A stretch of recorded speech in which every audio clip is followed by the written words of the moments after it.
Eric here with May Wes Manufacturing. May Wes 5-finger quick tines are fantastic for short or sparse crops and specialty beans. Their wider paddle helps lift and feed crop that standard tines miss.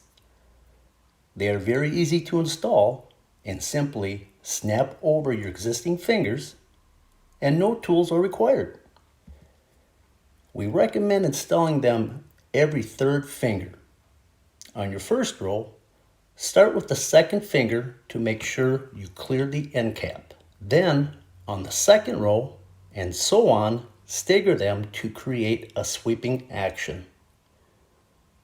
5-finger quick tines are available for John Deere, MacDon, Case IH and New Holland headers, as well as AGCO, Gleaner, and Massey Ferguson.